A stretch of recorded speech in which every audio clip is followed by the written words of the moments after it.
Hello tubers, this is Kurt with Edibles and Exotics coming to you from sunny Mesa, Arizona, and today I'm going to show you how to grow a mango from seed.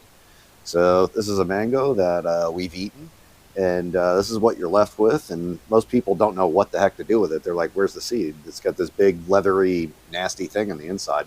Well, the seed is actually a giant kidney bean looking thing. So normally what I do with these is I try to strip off all the flesh that I possibly can, and then I'll either use a scissor, a razor blade, or a knife, and I'll peel this leathery casing open and get the seed out, and then I pot it up.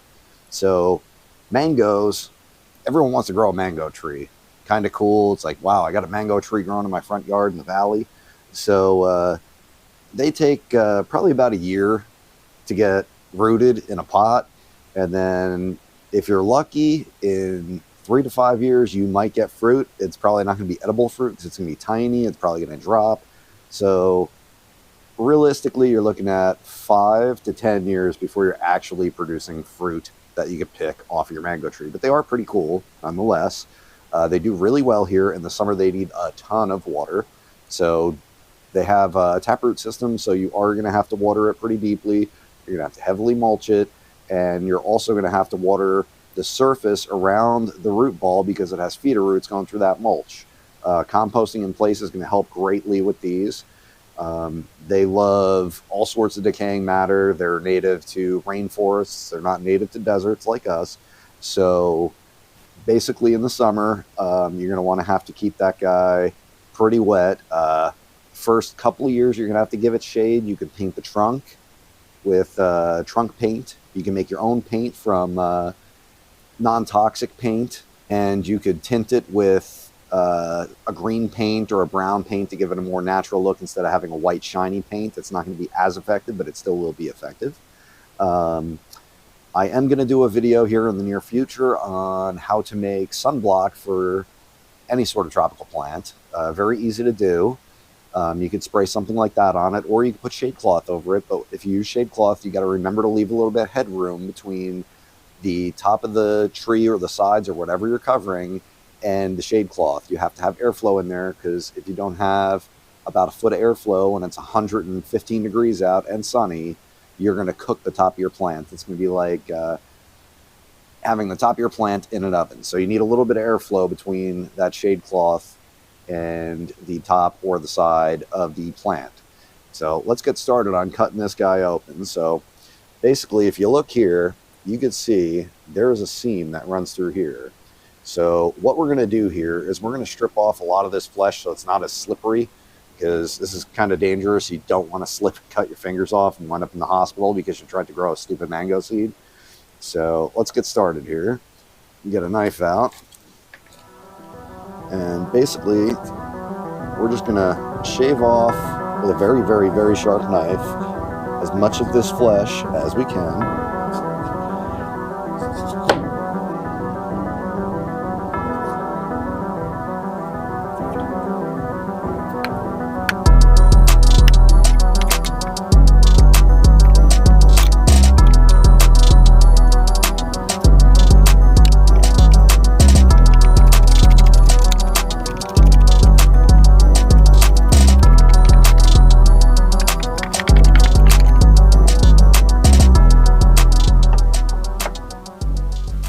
Okay, so you can't hear it, but I can. This guy is rattling around in there.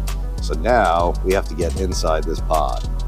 So what we're gonna do, this is kind of a make or break moment. You do not want to cut into the seed, because if you cut into it, you're more than likely gonna kill it.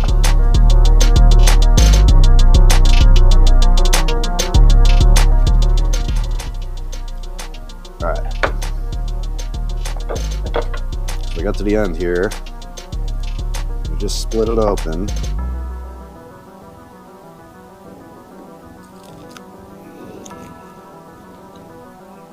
Peel it apart.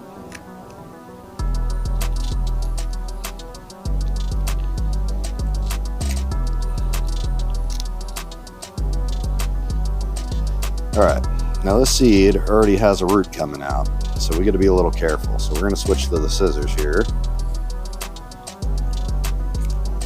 We're going to try to, there we go, get a little cut started. All right, so there's the seed. All right, like I said, there is a little root coming out, so we're gonna have to cut this guy out without cutting the root.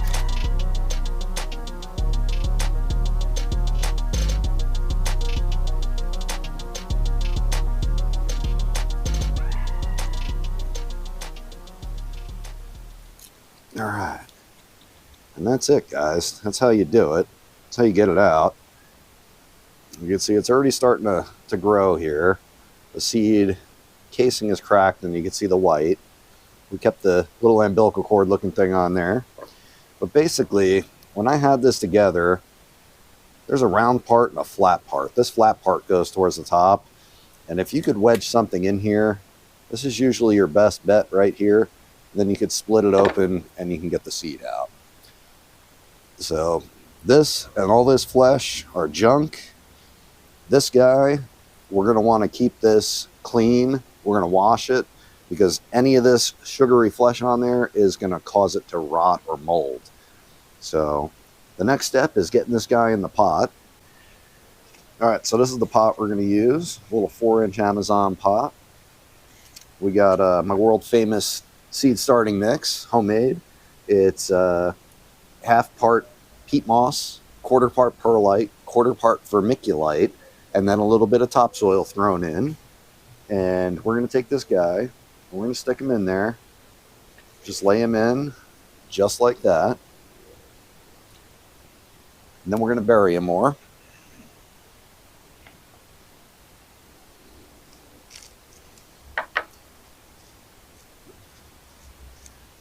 And that's it. We're just going to water it in. Put it in a nice sunny window. Make sure he stays nice and warm. And it should emerge probably in about 2 to 3 weeks.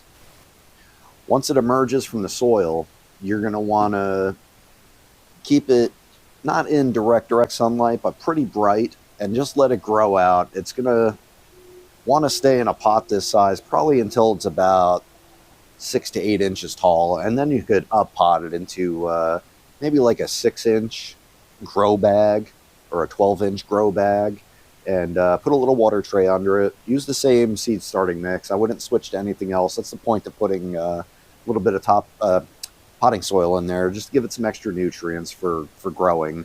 And I'd probably leave it indoors for at least probably 2 to 3 months once it emerges.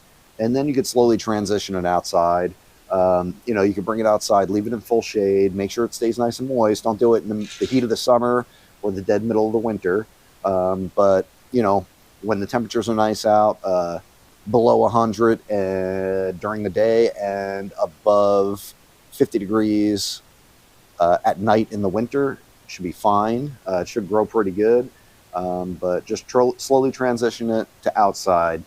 Like I said, leave it in the shade for like a week, then give it a little bit more sun once a day, for the next week. And, probably about a month, you could transition it to full sun. But once these guys are in full sun, if those daytime temperatures go above 90, it's really going to start to cook the plant because it's so young.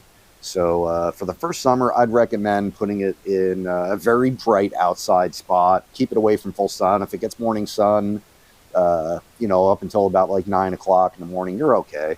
After that, I would opt for full shade for the rest of the day. I wouldn't plant it in the ground its first year. I'd wait until the second year. Keep it in a pot for a year, and then you can plant it in the ground here. Unless you have a really, really good spot that's shady, understory, very rich, moist soil, then you'd be okay. But if you don't have a really well-prepared spot and you're working on it, just keep it in a pot for a year. It's not going to hurt anything. It's not going to grow any slower being on a pot versus in the ground. I've had mangoes that have been in the ground for 3 years, and they're not growing any faster than they were in the pot. So they're a very slow growing tree. It's like I said, it's going to take quite a while. They're going to stay bushy and short for the first probably 3 to 5 years, and then after that, they will start turning into a tree. At maturity, You know, these guys could live 50 to 100 years and they can get gigantic, huge trees. And there are some growing in the valley. There's some on other people's channels if you look around for mature mango tree growing in Phoenix or in the valley or whatever you want to say. I'm sure you'll find some. Please tell me what you think in the comments, guys. I know it's not the coolest thing, but that's basically how you do it. That's how I do it. And, you know, if you guys had any success, let me know in the comments. I'd love to hear it. Until the next video, keep planting your plants, guys, and keep doing your thing.